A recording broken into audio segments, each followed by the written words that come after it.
عليكم وعلى كل الناس وعلى ايقافات الكيد وعلى الفيفا وعلى الناس المسؤوله في الفيفا اللي هيعبدوا الرنجه بسبب الزمالك. قبل اي كلام بس انزل صلي على النبي في التعليقات وادعي لاهلنا في غزه ان شاء الله ربنا ينصرهم. قبل اي كلام انا بس عايز اسال سؤال، فين الشيكات يا جماعه؟ فين الشيكات؟ غير ان الناس دي بتلعب بينا ودواخين يلمونا ولا في شيكات ولا في اي حاجه. كنا اتفاجئنا النهارده بايقاف كده الزمالك بسبب مين يا جماعه؟ لا ده بسبب باتشيكو، لا ده بسبب خالد عجاج ولا مش عارف خالد بوطيب اللي كان بيمشي زي السحلفه اللي ما بيعرفش يباصي ده. المهم ما علينا. الناس دي عارفه ان في موعد سد دين، سد قضيه فيفا، فما راحوش سدوها من شهرين. ليه؟ عشان اما يجي وقت القيد يضحك عليك وعليا وعلى كل الناس. ما تبقاش طالب منه صفقات، لا تبقى طالب منه ايقاف قيد وافتح لنا القيد وهو يطلع يقول لك اصل احنا بنمر بازمات.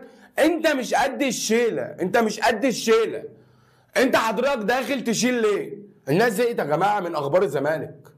الناس مرار طافح، كل يوم بنصحى كانك بتعلي غطا مجاري اخبار طالعه زي التين. في عز ما انت بيتم ايقاف قيدك وجاي لك ارسال او جاي لك بيان بايقاف القيد، الاهلي بيجي له 2.5 مليون دولار من الفيفا نظرا واستعدادا للمشاركه في كاس العالم للانديه. يعني المكافاه توصل ل 9.5 مليون دولار. ف يعني ناس متهنيه، ناس بايشه وناس عايشه. فانت حضرتك مش قد الشيله، ما تطلعش بقى تخنجر والشيكات وانا هعمل وانا هسوي.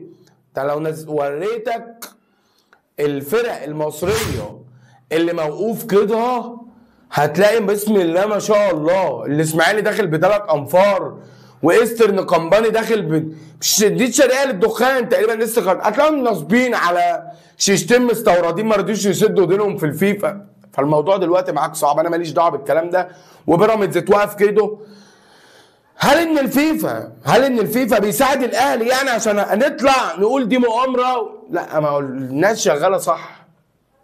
الناس هناك شغاله صح يا مدام لميس، ما تخلينيش هعمل. انتوا ما بتعرفوش تعملهم وانتوا ما بتعرفوش تسووا، وكل كلامكم كلام بس ما فيش افعال عشان انتوا ناس بتخنجر مش عارفين تدروها. الزمالك على ايديكم حرفيا قسما بالله هيتقلب سوبر ماركت. ده انت لسه يعني ده موعد سد القسط بتاع خالد بوطيب كمان اسبوع ولا اسبوعين هتلاقي القسط بتاع باتشيكو. ما هو التحديث بتاع الفيفا ده بيتعمل كل اسبوع، فهتلاقي من حفره لنقره.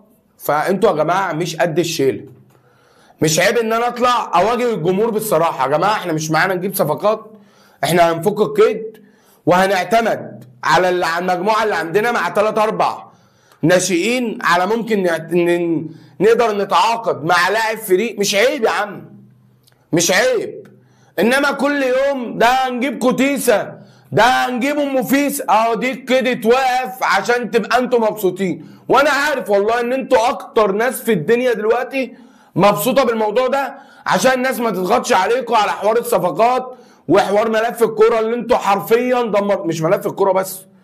الاهلي غلبك في كل الالعاب. فرقه اليد بتاعت الاهلي واخده 21 بطوله منذ تولي حسين لبيب. فالناس بقت بتفكر دلوقتي ان هي تتنافس عالميا بقى. خلاص انت بقيت بالنسبه لهم ولا اي حاجه، ولا اي حاجه. النهارده شفنا لقطه انسانيه كده من كابتن محمود الخطيب، بعت لنادي جرين هيلز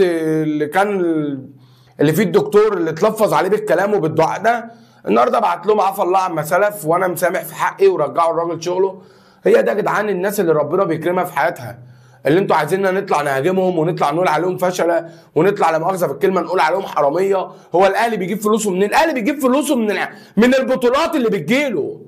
الاهلي بيجيب فلوسه من البطولات اللي بيشارك فيها. يعني هات لي سنه الاهلي ما جالوش يا من افريقيا يا كاس انتر كونتيننتال يا كاس عالم ما بيجي له فلوس. فهو معاه على بعض الناس المحبين على الفلوس اللي من مجلس الاداره، فبتحس ان الاهلي فيه فلوسه كتير ومكفي ميزانيته، فعشان كده انت بتطلع تتألم وتطلع لي عضوة مجلس اداره انا مش عارف دي يعني مترشحه بأمارة ايه الاخت نيره الاحمر، طلعت تقول لك في ده ناس بتساعد نادي واحد الانديه الشعبيه هتنهار. لا الانديه الشعبيه مش الانديه الشعبيه هتنهار عشان الانديه الشعبيه فاشله، مش ماشيين بالسيستم اللي الاهلي ماشي بيه، مش بيحققوا انجازات اللي الاهلي بيحققها. الناس المسؤوله في الاهلي بتحب ناديها، انتوا حضراتكم ناس داخلين سبوبه، داخلين سبوبه. انت ايه اللي يخليك قاعد على كرسي فاشل فيه غير انك مستفاد؟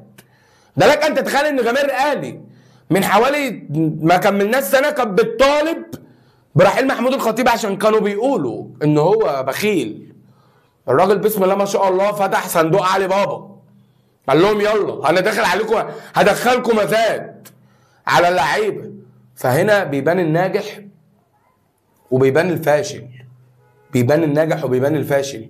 انا اكون صادق مع نفسي، اقعد يا جماعه انا مش هقدر ان انا نفسي، يا جماعه انا السنه دي هعمل كذا، يا جماعه السنه دي انا مش معايا. مش عيب، العيب هو انك شحات وبتتأمر وبتطلع تخدع الناس وانا هعمل ومعانا الشيكات المفتوحه. فين الشيكات المفتوحه اللي انا عمال اسمع كلام شيكات فين الشيكات المفتوحه؟ ده 600,000 دولار لخالد بوطيب مش تعرفوا تسدوه، الاخ باتشيكو ابو دماغ حافيه ده ليه فلوس مش تعرفوا تسددوه. طب الحل معاكم ايه؟ احنا عايزين نفهم يا جماعه الحل مع الناس دي، انا عايز اعرفه اخرة الحل معاكم ايه عشان نوصل لحل. انت دلوقتي مش هتقدر ولا قادر تنافس الاهلي، يبقى احترم ذاتك واحترم نفسك وخليك معترف. مش كل يوم نطلع بتصريحات ناخدهم من اليمين وناخدهم من الشمال وهم مش مركزين معاك. الناس مركزه في تاريخها، الناس مركزه هم بيعملوا ايه، الناس مركزه هم رايحين فين. فانت مدخل نفسك وعامل على نفسك سبوت وانت فاشل. يا جماعه الحل معاكم في الزمالك، الزمالك على ايديكم قسما بدين الله هيتقلب سوبر ماركت باللي انتوا بتعملوه. اللي انتوا بتعملوه دي لعبه وخدعه انتوا عاملينها على الجمهور عشان ما يطالبش بصفقات ويسكت. ما هو بدل ما القيد مفتوح انا بقى فين الصفقات يا عم انت وهو، يا عم لبيب فين الصفقات؟ قال لك بس القيد اتقفل مش هطالب بصفقات، الناس هتطالب بايه؟ بفتح القيد. فدي لعبه تخفيل حضراتكم عاملينها ومصدرين الناس فيها. انا عايز افهم ليه يعني. لو الحلقه عجبتكم انزلوا اعملوا لايك واعملوا سبسكرايب. احلى ناس في الدنيا، موعدنا يوم الجمعه بعد مباراه الاهلي وصن داونز على طول. سلام.